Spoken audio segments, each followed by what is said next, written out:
For a brand that likes to brag about its lineup of nothing but SUVs, Jeep went an awfully long time without a three-row. Seriously, the Commander got the axe way back in 2010, and that was that until the Grand Cherokee L and Wagoneer landed last year. Both fill important holes in the lineup, but if you've got six figures to spend on something big and luxurious, the Grand Wagoneer just might be the Jeep you've been waiting for.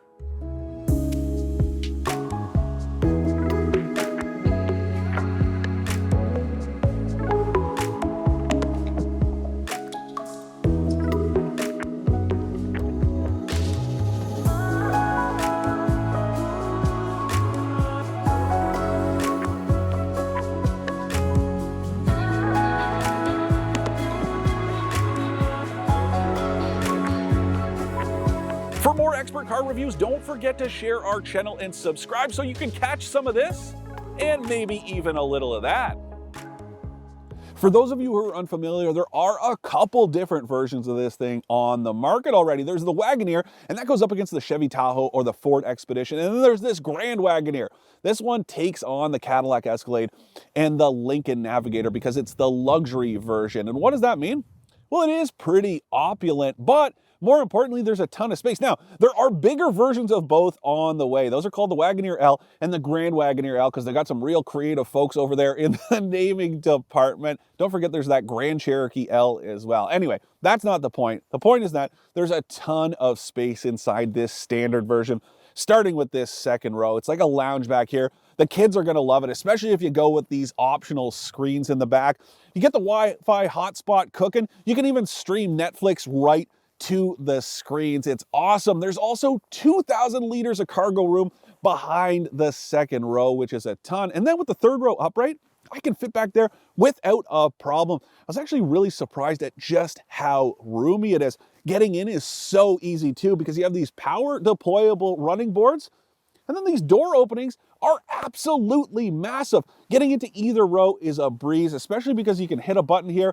It'll fold the seats forward. You can do it from the back. You can slide them around. You can even drop the headrest right from the infotainment screen. But there's even more good news around back. Just take a look.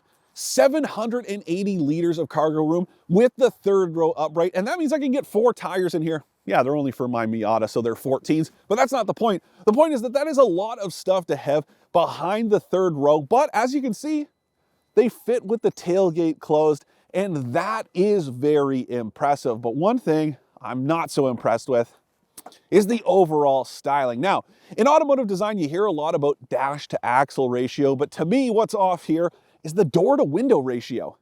Just doesn't look like it makes much sense. I don't know about you guys, but I'm not totally sold. The weird thing is once you're inside, the windows are massive, but they look small. This thing looks really slab-sided, especially around this quarter area. It's very awkward, especially the way the window comes up. I don't know about you guys, but I think this was supposed to have wood paneling right from the very beginning, and then executives got cold feet and decided to ditch the plans. Looks very frumpy and awkward otherwise, just kind of boring. But what's not boring is inside and the drive, so let's get to that. Well, the good news is the interior looks a whole hell of a lot better, though I do have to say, I don't think it's quite as nice as something from Mercedes-Benz or BMW. Yes, I know some of you are gonna skewer me, tell me I have no taste, I don't know what I'm talking about, and how dare I call myself an automotive journalist. And here's what I'm gonna say to you. I just tested that BMW iX. You guys saw it. It's about the same price, all electric. Yes, it's smaller, but it had that open pore wood. And I really do think that is the difference. This Series 3 trim I'm testing, which is the top of the line, it has this wood trim. I had to check to make sure that it was real because it kind of feels plasticky and fake. And you can actually see this whole panel moving a bit. And I only noticed it when I hit the ignition start button here beside the steering wheel. When I first got into it, I was a little bit confused. It definitely has the wow factor when you look at it. When you first open the door, it's really impressive. But then when you get up close, some of the details could be just a little bit better. I do have to say though, instead of feeling like a full-fledged luxury vehicle or like a full-fledged family hauler, it kind of feels like a blend of both, and I like that a lot. oftentimes in this segment, especially when you're talking about six-figure vehicles, they can really feel kind of stuffy. This is definitely not that. It's got serious living room vibes, way more functional than formal. That is very nice to see because it actually seems like you can kick back and relax in here. And a big reason why all of these screens, it's like you called up Geek Squad and said, I'll take one of everything. Now, Jeep says there's about 75 inches of digital real estate in this one I'm driving.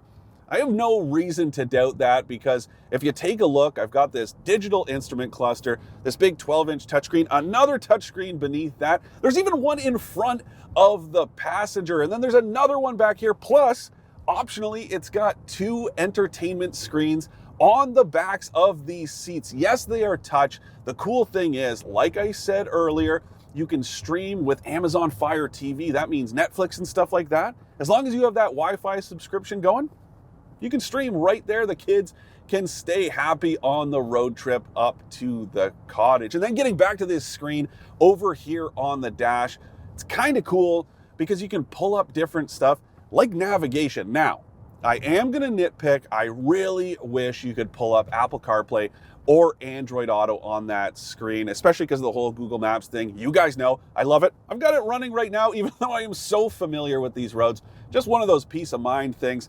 It would be cool if you could have CarPlay up on that screen too. But speaking of CarPlay, this is one of the first vehicles I've driven that you can pair multiple phones. We're gonna go ahead and throw that up. Will's gonna pair his phone too, so you can see, you can just toggle between two different phones. That is very cool because, I don't know, if you and your partner are on a road trip and you take over driving, it's very easy. You don't have to disconnect that phone and reconnect because don't forget those connections are wireless. So it's just very seamless to switch back and forth between them. And then speaking of seamless, yeah, that would easily describe everything that's going on in here, from the interface here to the one down here to this digital instrument cluster. It is all so simple to master. There's no real learning curve. You don't have to be a Jeep veteran to understand how any of this stuff works. Uconnect, it's very good. This is the latest version. It's got that configurability, so I can pull down my favorites to this dock down here. This is also configurable too. I can pull up all kinds of different views. That is very handy. And then this one also has a head-up display, but just like I complained about in that Ram 1500, the top half of it completely cut off from my driving position. Yes, I know I'm tall. Yes, it is in its lowest setting, but the only way I can see it is if I slouch, which kind of defeats the purpose of a head-up display. The whole point is you can keep your head up and see all the information you need. Not the case for me. So if you're tall, keep in mind you might not get to see everything here on the windshield. There's also all kinds of physical controls. You can see right here, there's a bunch for climate, though I do have to say, it is a little bit weird to me, all the redundancies, because you can pull climate up on the touchscreen. You've got those physical controls, and then this separate screen down here, yeah, that one can run the climate too, both front and back, just like you can through the infotainment screen. So that seems at least a little bit unnecessary, but the other cool thing about this lower screen, that's how you activate the massaging seats, and these are as good as any I have used. I do wish the programs would run just a little bit longer. I think they're capped at like 15 minutes, maybe something like that. But there's all kinds of programs. Yes, there is a butt massage. I complained about that in that BMW, that it was only the seat back. So I like that. Something else I like. Now, not a physical touch button. I'll call them fixed, because you have these touch sensors for your heated seat, heated steering wheel, even the screen power. It's all these touch controls along the side of the screen, but that's not typical for these products. I complained about it in that Ram 1500 that you have to do everything through the infotainment screen. So it is cool that you have some other options that are there all the time, because I can just reach down, hit that heated steering wheel without really having to look at it. No, you can't feel it working, but there are those red lights. You can see it come on. That part is handy. Same with all the controls on the steering wheel. They all make a lot of sense too. That really is a running theme here. And then I also have to say, ride quality is fantastic. The Grand Wagoneer has both adaptive dampers and air suspension standard, and it makes this incredibly supple, but more importantly, It makes it incredibly well controlled. That's what really stands out here, because you kind of expect that smooth ride from a vehicle this big and this expensive with air suspension, but it's the way that this thing kind of stays composed even on winding roads like this. It's very nice. You would never guess that this thing weighs 6,400 pounds. Yes, 6,400 pounds. I think this one is actually a little bit more than that, and then it's obviously even more than that with me and Will in here today. But you'd honestly have no idea from behind the wheel. And speaking of weight, this thing can tow almost 10,000 pounds, which puts it at least a little bit ahead of the Lincoln Navigator and the Cadillac Escalade, its two main competitors, right? You're talking about these big body-on-frame American luxury SUVs. This does have the slight edge, and helping it along is what's under the hood. It's a 6.4 liter V8. It makes 471 horsepower and 455 pound-feet of torque, which is a ton. And I'm sure you guys know Dodge, Jeep, Chrysler, all those brands, they've been using this 6.4 for years. Pretty long in the tooth, also pretty inefficient. I'm pretty sure this is the second worst of the SUVs you can buy in Canada, this side of performance, once it's officially rated for 16 liters per 100 kilometers combined. And yes, that is premium grade gas. Now, I was doing better than that earlier this week when I went on my evaluation drive. It's the one I always tell you guys about. It's a nice blend of city, highway, and rural driving. Gives me a nice overview of a vehicle. And when I did that drive, I was right down around 13 liters per 100 kilometers, which is still worse than its highway rating, but it's still not bad, I guess, in the context of that 16. But now I'm already up at almost 15 liters per 100 kilometers, and we're barely halfway through this week. Something tells me this is going to be an expensive fuel bill, but I guess it comes with the territory. And then what else comes with the territory? Don't forget, this does share its underpinnings with the Ram 1500. So it's not just the air suspension, it's this steering rack, and it is so direct and nice. Now, at low speeds around parking lots and stuff like that, it gets really light. It's one of those progressive steering ratios, so it makes it nice and maneuverable at low speeds. But when you're cruising around like I am today, there's none of that deceiving lightness. That part is key. There is nothing worse in a big, heavy vehicle to have this light steering and you have no sense of which direction the front wheels are pointed. In an emergency situation, that is bad news. This, it feels nicely tailored to the Grand Wagoneer, even maybe a little bit nicer than the Ram 1500s. It just feels well suited. Yeah, there's a little dead spot on center, but overall, it's very nice to use. I would say the brakes could be just a little firmer, but that might be a case with this tester alone. It might just be that it's had some hard miles racked up over the months that it's been on the press fleet here. I wish it was just a little bit firmer when you got on the pedal. You need to dive pretty deep into it, but otherwise, drivability is second to none. Super quiet in here. Just a little bit of wind noise makes its way through, mostly from these huge door mirrors. But then again, these would be handy if you're towing, so I like that they are here. And then what else can I tell you? The 8-speed automatic transmission, silky smooth, but that's nothing new. I already talked about the suspension, but body roll is hilariously well managed. Again, considering the size of this thing, it is huge, but it just doesn't really feel like it. It doesn't feel as tall and upright. And that air suspension does help too, because it automatically lowers down to an aero setting. It's a little bit lower. No, it's not quite as low as that entry and exit setting, which kind of makes this thing look like a lowrider. Will even noticed it as soon as he rolled up to the chute this morning. It sits so low to the ground. And then the way the power running boards are tucked up underneath, they kind of look like they're part of the rocker panel, because they are, but it really does make it look sleek and low. But then you can jack this thing way up in case you do want to take it on a bit of an adventure. Not that I would necessarily recommend it, but it's got all the stuff you would need if you choose to do, because it does have standard full-time all-wheel drive, but it's also got low-range gearing, plus a bunch of different terrain modes you can cycle through here if things call for it.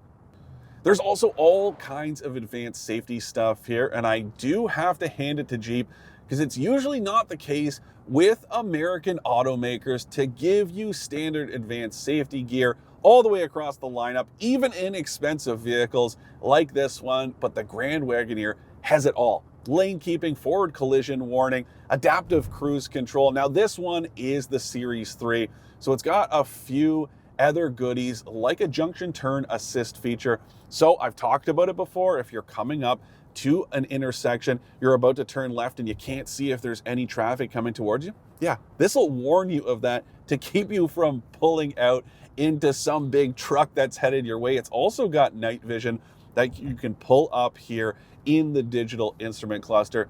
That's pretty handy too. And it's also got an even more advanced adaptive cruise control setting that's on its way, that's supposedly going to be completely hands-free, but it's not here just yet. Though even without it, the adaptive cruise control does work well. Works better than some others out there, that's for sure, though I can't wait to see how that hands-free system works. So price ranges from about 105,000 bucks to 125 grand, but that's before options. This one, it's about 131 grand before tax because it's got that rear seat entertainment system, these 22-inch wheels, as well as the heavy-duty towing package. Is it worth that kind of money? I guess it depends. It also depends on if you plan to use that hands-free system once it's there, as well as the night vision. I guess how much highway driving you're going to do, because if not, there might be a sweet spot a little lower in the lineup with the Series 2. It's about 111 grand before tax. It doesn't get that stuff, but it's got pretty much everything else that makes this so good. And I do have to hand it to Jeep for its first proper premium product in years, especially its first proper premium modern product. It really has everything it needs to keep up with the competition. To recap, I like that the Grand Wagoneer feels as family-friendly as it does luxurious, the wow factor you get as soon as you open the door, and the fantastic ride and handling. I don't like how unbelievably inefficient it is, or the questionable exterior styling, but otherwise it's a hit if you can stomach the price. I waited an awfully long time to drive Grand Wagoneer, but it was definitely worth it. Not that I'm in the market for such an opulent SUV, but if I was, this thing would definitely make my short list. And yeah, I know the Grand Cherokee has pretty much been a premium vehicle since it came out, but that's not the point. It's that this is 100% as luxurious as both Jeep intended it to be and as anything it competes against. I'll say it again, though, I really do think that Series 2 might be the sweet spot in the lineup if you can live without everything the Grand Wagoneer has to offer. Yeah, 111 grand is still a ton of money, but at least there's a lot to show for it. And don't forget, there's a Grand Wagoneer L on its way if you need even more. But let's just hope that straight-six engine is at least a little more efficient than this beast.